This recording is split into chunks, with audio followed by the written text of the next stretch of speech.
দর্শক আমাদের সাথেই আছেন। আমরা কথা বলছি মূলত ৭১-এর বিশেষ আয়োজনে সশস্ত্র বাহিনী দিবসের আজকের এই আলোচনায়।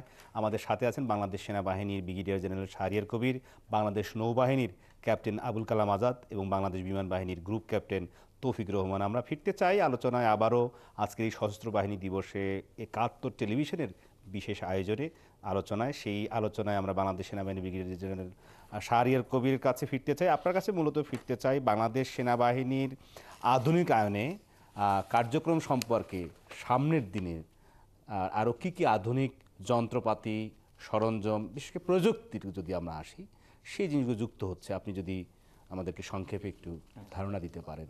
ধন্যবাদ। খুবই প্রাসঙ্গিক একটা প্রশ্ন। যদি আমি সেনাবাহিনীর আধুনিকরণ মডার্নাইজেশনের কথা বলি, তাহলে আমি এটাকে তিনটা ভাগে বিভক্ত করে বলবো। প্রথমত হচ্ছে সাংগঠনিক অবকাঠামোগত পরিবর্তন, তারপর হচ্ছে সামরিক সরঞ্জামাদি আধুনিকায়ন বা মডার্নাইজেশন, এবং এটার হচ্ছে উন্নততর প্রশিক্ষণ। প্রথমে যদি বলি যে সাংগঠনিক অবকাঠামোগত যে পরিবর্তন, আমরা প্রতিরক্ষা নীতির সাথে মিলিয়ে আমরা সেনাবাহিনীকে আধুনিকায়ন করার প্রচেষ্টা করছি। সেটার পরিপ্রেক্ষিতেই আমাদের সাংগঠনিক কিছু পরিবর্তন এসছে। যেমন আমরা কিছু প্রচলিত ব্যাটালিয়নকে মেকানাইজড ব্যাটালিয়নে রূপান্তর করেছি, আমরা নতুন কিছু সংগঠনকে অন্তর্ভুক্ত করেছি, সাথে আমরা MLRS ব্যাটারি, তারপরে সোরাড মিজাইল রেজিমেন্টকে গঠন করেছি, যা আমাদের মডার্নাইজ আর্মির জন্য এটা একটা সহায়ক ভূমিকা পালন করবে। এখন যদি বলি যে আমরা সরঞ্জাম আধুনিকরণ কী করেছি, আমরা এই সাংগঠনিক যখন পরিবর্তনটা করলাম, তখন আমাদের মডার্নাইজ ইকুইপমেন্টের রিকোয়ারমেন্ট আসলো। আমরা কিন্তু মাল্টিপারপাস রকেট লঞ্চার আমাদের ইনভেন্টরিতে অ্যাড করেছি, মিসাইল, বিভিন্ন ধরনের মিসাইল এসছে, রাডার কন্ট্রোল গান এসছে। আমরা যদি সাজোয়া কোরের কথা বলি, সেখানে কিন্তু VT-5 ট্যাঙ্ক আমরা কিনেছি, সিমুলেটর আসছে, উচ্চ শক্তির রেডিও সেট আমরা দিয়েছি যোগাযোগ করার জন্য, ভিস্যাট আমরা অ্যাড করেছি, মনিটরিং স্টেশন বা সেপ্টের ইকুইপমেন্টগুলো আসছে, ইলেকট্রনিক ওয়ারফেয়ারের সরঞ্জাম দিয়ে আমরা এনেছি। আবার যদি এভিয়েশনের দিকে তাকাই, আমরা বেল সিরিজের নতুন কিছু হেলিকপ্টার এনেছি।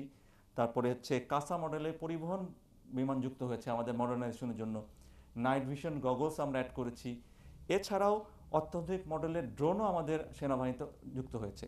সবচেয়ে মজার বিষয় হচ্ছে নতুন টাইগার মিসাইল সিস্টেম, এটা আমাদের সক্ষমতাকে আরও উঁচু পর্যায়ে নিয়ে গিয়েছে। এবং ভবিষ্যতে কিন্তু আমরা নতুন নতুন প্রযুক্তিকে ইনকর্পোরেট করার চেষ্টা করছি, সেই অনুযায়ী কিন্তু সেনাবাহিনী কাজ করে যাচ্ছে, এবং অদূর ভবিষ্যতে প্রযুক্তিগত আরও বিভিন্ন জিনিসগুলো আমাদের সেনাবাহিনীর সরঞ্জামে যুক্ত হবে।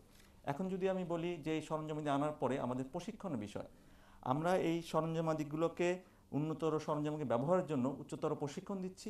সেই প্রশিক্ষণগুলো আমরা যদি আধুনিক রণকৌশলের সাথে ব্যবহার করতে পারি, তাহলে আমাদেরকে আরও পজিটিভ একটা ইফেক্ট দিবে যখন আমরা যুদ্ধে বা আমাদের ভবিষ্যতে লাগবে। সো বর্তমানে বাংলাদেশ সেনাবাহিনী কিন্তু সক্ষমতা এবং পারদর্শিতা কিন্তু একটা পর্যায়ে চলে গেছে, এবং যেটা বিশ্বের দরবারে কিন্তু সকলেই এটাকে প্রশংসা করছে। সেই কারণে কিন্তু আপনারা UN মিশনে কিন্তু তার রিফ্লেকশনটা দেখছেন, যেখানে বাংলাদেশকে কিন্তু সবসময় একটা ভালো মর্যাদা দেওয়া হয়। সেনাবাহিনীর অনেক আসলে আধুনিকায়ন হয়েছে, কিন্তু আমরা জানতে চাই যে বাংলাদেশ বিমান বাহিনীর গ্রুপ ক্যাপ্টেন তৌফিকুর রহমানের কাছে, যে বিমান বাহিনী মাত্র তিনটি, আমরা বলবো যে তিনটি বিমান বাহিনীর নিয়ে আসলে যাত্রা শুরু হয়েছিল। তো 1971 সালের স্বাধীনতা যুদ্ধ, দেশ স্বাধীন হওয়ার পর এই 2024 সালে এসে বিমান বাহিনী কতটুকু আধুনিকায়ন হলো, বা যে তিনটি হেলিকপ্টার দিয়ে বা বিমান দিয়ে যাত্রা শুরু হয়েছিল, সে সম্পর্কে আপনি যেহেতু এই সময়ে তরুণ অফিসার, সেখানে কর্মকর্তা হিসেবে দায়িত্ব পালন করছেন, কি জানেন? জি, যেরকম বললেন যে আমাদের শুরুটা কিন্তু খুব অল্প পরিসরে ছিল, শুধুমাত্র তিনটি অসামরিক বিমান দিয়ে। কিন্তু সেখান থেকে এখন আমরা কিন্তু দায়িত্বটা ছিল অনেক বড়, দেশের স্বাধীনতায় অংশগ্রহণ করা। সেটা যেহেতু করতে পেরেছি, সেই জন্য আমরা সবসময় সচেষ্ট থাকি যে আমাদের বিমান বাহিনী যেন বিশ্বমানের একটা বিমান বাহিনীর পর্যায়ে পৌঁছাতে পারে। বর্তমানে আমাদের যেই সব যন্ত্রাংশ বা বিমান আছে, সেগুলোতে কিন্তু আমরা এয়ার পাওয়ারের কনসেপ্টটা যদি বলি, এয়ার পাওয়ারের সব ধরনের অপারেশন কিন্তু আমরা করতে পারি। আধুনিকায়নের ব্যাপারে, আধুনিকায়নে একটু আগে ব্রিগেডিয়ার জেনারেল শাহরিয়ার যেটা বললেন যে কয়েকটা কম্পোনেন্ট আছে, একটা হচ্ছে যন্ত্রাংশ, একটা হচ্ছে প্রশিক্ষণ, অবকাঠামো, এবং স্বনির্ভরতা অর্জন অথবা সক্ষমতা বৃদ্ধি।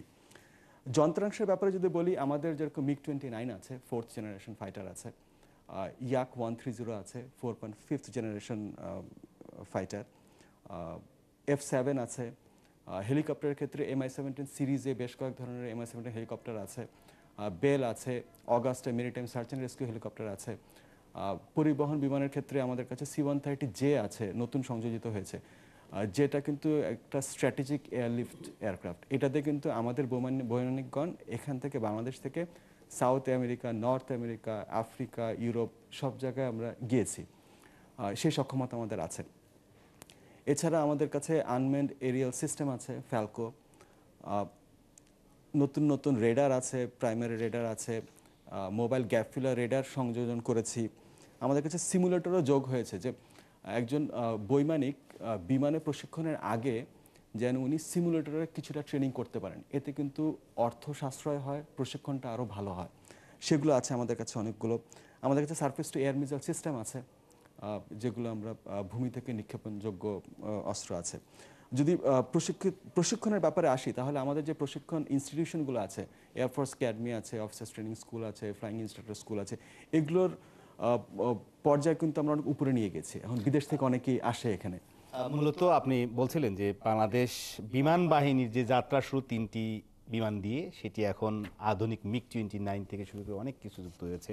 এবং জেনারেল শাহরিয়ার কবির, আপনি বলছেন যে বাংলাদেশ সেনাবাহিনী অনেক বড় যেমন যন্ত্রাংশ যুক্ত হয়েছে, আধুনিক যন্ত্র যুক্ত হয়েছে, আধুনিক লাঞ্চার, রকেট লাঞ্চার থেকে শুরু করে অনেক ধরনের, যেটা আপনি দেশে এবং আন্তর্জাতিকভাবে এটি একটি এখন কি বলে প্রশংসনীয় একটা পর্যায়ে সেনাবাহিনীর শক্তি সামর্থ্য সম্পর্কে একটা ধারণা আমরা পাচ্ছিলাম। কিন্তু বাংলাদেশ নৌবাহিনীর, আমরা ক্যাপ্টেন আবুল কালাম আজাদ, আপনার কাছে ফিরতে চাই একটি অন্য আরেকটি, যদিও এই কাজটি আপনাদের মধ্যে পড়ে, বাংলাদেশ নৌবাহিনীতে সমুদ্রের সীমার একটি, আপনারা যেহেতু কাজ করেন বেশিরভাগ সময় সমুদ্রের সীমায়, তো এর একটি বড় অংশ কিন্তু আছে বাংলাদেশের, যেটি ব্লু ইকোনমি কথা বলা হয়।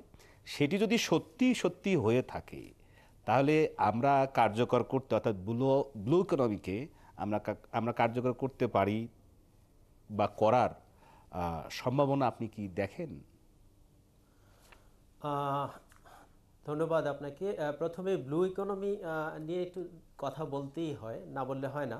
আপনারা জানেন ব্লু ইকোনমির অর্থ হচ্ছে আসলে টেকসই উন্নয়নের জন্য সমুদ্র সম্পদকে কাজে লাগানো। এটা বাংলাদেশের জন্য সবচেয়ে বেশি প্রাসঙ্গিক এজন্য যে বাংলাদেশের টোটাল ল্যান্ডস্কেপের অলমোস্ট 80%, অর্থাৎ 1,18,000 বর্গ মাইল এরিয়া আমাদের সি এরিয়াতে আছে, এবং সেই সি এরিয়াটা সমুদ্র এলাকায় রয়েছে তেল, গ্যাস, খনিজ সম্পদ এবং মৎস্য সম্পদ তো রয়েছেই। সুতরাং আমরা যদি এটা টেকসই উন্নয়নে কাজে লাগাতে পারি, যদি না আমাদেরকে লাগাতে হবে, কারণ আমাদের ল্যান্ড ইউজেজ অলমোস্ট স্যাচুরেটেড পর্যায়ে চলে আসছে, সেখান থেকে আমরা আমাদের খাদ্য নিরাপত্তা নিশ্চিত করতে পারবো, সম্ভব হবে। আমরা দরিদ্রতা দূরীকরণেকে কাজে লাগাতে পারবো, আমাদের স্বাস্থ্য এবং পুষ্টি ব্যবস্থার উন্নয়নে এটা কাজে লাগাতে পারবো, কর্মসংস্থান সৃষ্টি হবে, বাণিজ্য ও শিল্পক্ষেত্রে উন্নয়ন করতে পারবো আমরা। তো সেই ক্ষেত্রে আমাদের কিছু করণীয় আছে। করণীয় হচ্ছে ওভারঅল একটা হচ্ছে পলিসিগত বিষয়, যেটা সরকার করছে এবং ফিউচারে আরও করবে।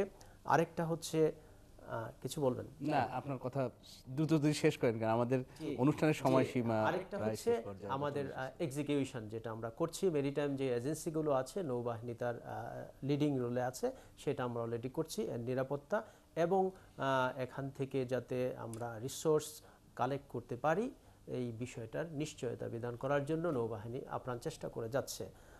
আসলে সময় স্বল্পতার জন্য আরো বিস্তারিত আসলে আজকে বাংলাদেশ সেনাবাহিনীর ব্রিগেডিয়ার জেনারেল শাহরিয়ার কবির, বাংলাদেশ নৌবাহিনীর ক্যাপ্টেন আবুল কালাম আজাদ এবং বাংলাদেশ বিমান বাহিনীর গ্রুপ ক্যাপ্টেন তৌফিকুর রহমান, আপনাদের অনেক ধন্যবাদ আজকে ৭১ টেলিভিশন স্টুডিওতে এসে। আপনারা আমাদের, বিশেষ করে আমি বলবো যে 1971 সালের মহান মুক্তিযুদ্ধে শুরু থেকে একদম বিজয় না হওয়া পর্যন্ত, বিশেষ করে আপনারা যে দিনটিকে সশস্ত্র বাহিনী দিবস 21 নভেম্বর, তার ইতিহাস এবং বাংলাদেশ সেনাবাহিনীর সক্ষমতা, আধুনিকায়ন এবং ভবিষ্যৎ পরিকল্পনা, বাংলাদেশ বিমান বাহিনীর সক্ষমতা এবং ভবিষ্যৎ পরিকল্পনা, এবং বাংলাদেশ নৌবাহিনীর বর্তমান পরিস্থিতি এবং সামনের দিনে তাদের পরিকল্পনা সহ এই আলোচনার মধ্যে দিয়ে আমাদের নতুন প্রজন্ম বিশেষ করে তারা এই তথ্যগুলো যেমন জানবেন, একই রকমভাবে আমরা আগামী দিনে আবারও এইরকম একটি আলোচনায় আবার ফিরব। দর্শক, ৭১-এর বিশেষ আয়োজন সশস্ত্র বাহিনী দিবসের আজকের এই আলোচনায় আপনাদের সাথে থাকার জন্য